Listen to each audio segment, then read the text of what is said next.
should tell you these things because they're so personal, and I don't feel that we know each other well enough yet. We've only met for a very short period of time, and you're asking me to tell you these things that are extremely personal about the people whose lives I've come in contact with and who've shared their intimacies with me. So I don't really know if I feel comfortable giving you any kind of information like this, but you have such a friendly face, and you're so kind and sensitive that I know I can trust you, that this won't go from this room. This information isn't going to leave this room. It's going to stay right here, and it's just between you and me. But the other night I was with the white pop star Justin Timberlake, and he is such a sweet, sweet young man, and he's so misunderstood by the media and by the press. They don't really give him a fair chance, and I think it's just jealousy because he has a 25-centimeter penis, and because he's so good looking and so talented and is a fantastic dancer, Tanzer, and that's the German word for dance, I do believe, is Tanzer.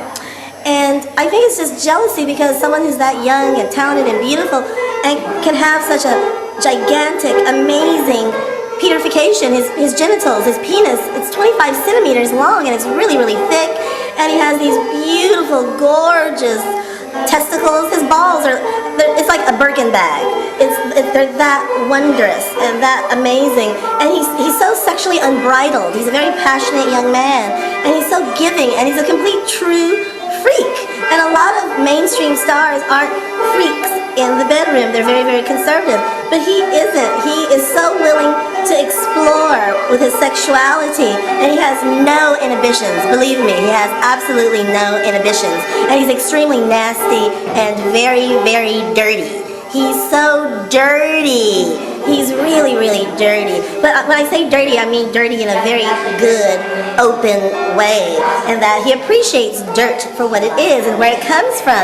And that's why I love him so much. And whenever we have our encounters, and he's very busy, so our encounters are extremely brief, but they're so nurturing and they're so full of energy and so alive and so unique. Oh, and Mehmet Scholl, the wonderful German-Turkish football star who just retired on his 36th birthday. He is so incredible, and his girlfriend is incredible too, and they have a child together. But the two of them love me, and when we get together for sex, it's wonderful. It's so amazing because Mehmet is so well endowed, and his girlfriend is so beautiful and so sweet, and the three of us together, we're just a happy little family, and I just enjoy that about Mehmet. And also Tom Cruise and his wife, I can't remember her name, Katie Holmes, I think that's her name. Katie Holmes, she's a little depressing, but I love Katie, and their little baby Surrey. Their baby is such a sweet little baby. I love their baby. Oh my God. Well, Tom isn't the father of the child, of this actor, Chris Klein. He's the father of Katie's child because, you know, Tom, he's a premature ejaculator, and he tried his very best to have sex with Katie, but he wasn't able to ejaculate into her womb so that a baby could be created. So Katie went to her ex-boyfriend, and Tom was offering a lot of money. It was paid to Chris. Chris impregnated Katie, and now the world thinks that their child, Surrey, is Tom and Katie's, but it's actually Katie and Chris's. Isn't that amazing? I love that. That's so fantastic. Yes, it is. And Robert Redford, the 1960s and 70s star, you know, he is so wrinkly and so old, but he's still horny. He's horny all the time. He's always wanting sex.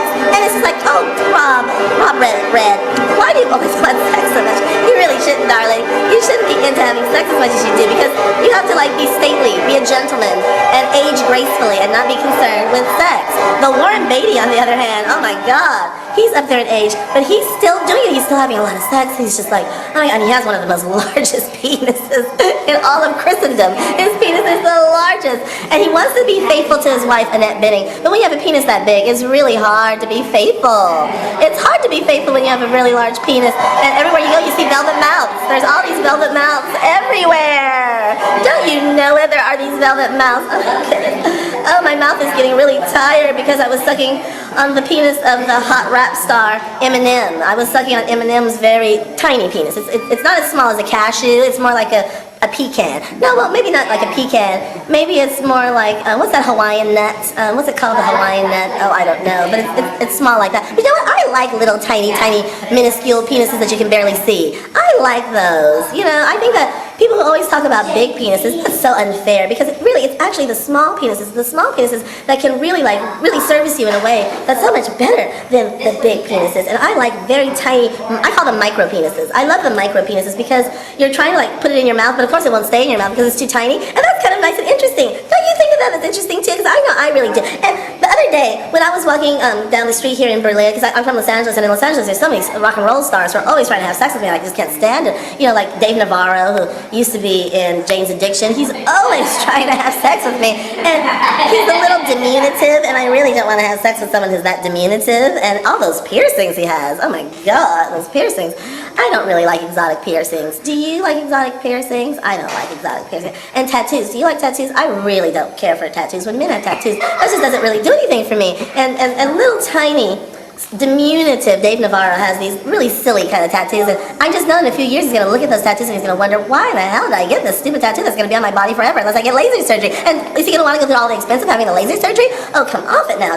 He really isn't going to want to have that. And you know Merv Griffin, who just died recently, he was a closeted homosexual. And you know what, there's nothing wrong with being a closeted homosexual. You know, some of my best friends are closeted homosexuals who have never been out of the closet. They always live in their little tiny closets. And you know what, I think the closet is good. The closet is wonderful, and once you're in it, why should you ever come out? You know, coming out of the closet is overrated. It really is, because you can do so much more in the closet, especially if the closet is tiny. You can really do all the things that you need to do, that you can do, that you feel that you have to do, and that's a must. And the other day, when I was walking in Prince Albert, and there's a woman giving birth to another baby, just when I was walking down the street. And you know who that woman happened to be? She is the German film star Diane Kruger. And she had a baby out of wedlock. She had a baby out of wedlock with the rock and roll star Lenny Kravitz, who's part black and part Jewish. And you can even see that on him, the part black and the part Jewish part. It's very prominent with him. And he has a very large penis. Though Diane Kruger she didn't get together with him because of his large penis. She actually doesn't care so much about how big his penis is. That's beside the point with Diane Kruger. She's a very sweet young woman. She's very, very nice and very, very tender and very, very loving. She really is. And Fanny Ardant, one of my favorite French stars, I saw her in Berlin yesterday. And I was so excited. I went up to her and I said, "Oh, Miss Ardant, I love you, darling. You are fantastic," I said to her. And I said, "I like you much more than Catherine Deneuve. I don't really like Catherine Deneuve. But Fanny, may I call you Fanny?" I asked her. "Can I call you Fanny?" She says, "Oh, but of course, darling, you can call me Fanny. You can call me whatever you want to. You can call me Beatrice. You can call me Cecile. You can call me Roman. You can call me Dapri. You can call me Malushka. You can call me Sandra. You can call me Benitaba. You can call me Malbubudus. You can call me Babalu. You can call me Bushka." And I said, "Oh my God, you have such a sense of humor, Fanny." I am going to call you Babushka. And I did. I called her Babushka. And then she invited me to tea with her. And we went to tea with Gerard Depardieu. Gerard Depardieu, one of my favorite French stars. And I asked him, "Did you ever have sex with Patrick Derouier when you were making those movies in the 70s? And he says, "Yes, I did have sex with Patrick Derouier. That's one of the reasons why he committed suicide." And oh my God, it's just like, oh, Patrick Derouier was so cute when he was young, and why did he commit suicide? Have you ever seen the movie Get Out Your Handkerchiefs? Oh my God, he was such a wonderful French actor. And please tell me, why did he commit suicide? Why? And Guillaume Canet, are you familiar with the French actor Guillaume Canet? Are you? Well, let me tell you about Guillaume Canet. Oh my God. His nipples squirt milk out of him. Yes, he's a titty freak. And out of his nipples comes milk. Oh my God, isn't that bizarre? That milk comes out of his nipples. But he's so cute and so adorable. Even though his penis isn't very big, it's very juicy. And his penis there's a lot of pre-cum in Guillaume Canet's penis. Lots and lots of pre-cum. And I love big milk, lots and lots of pre-cum. That's something so dear, so sweet, so lovely. I'm sorry, I gotta go because somebody's calling me. Bye!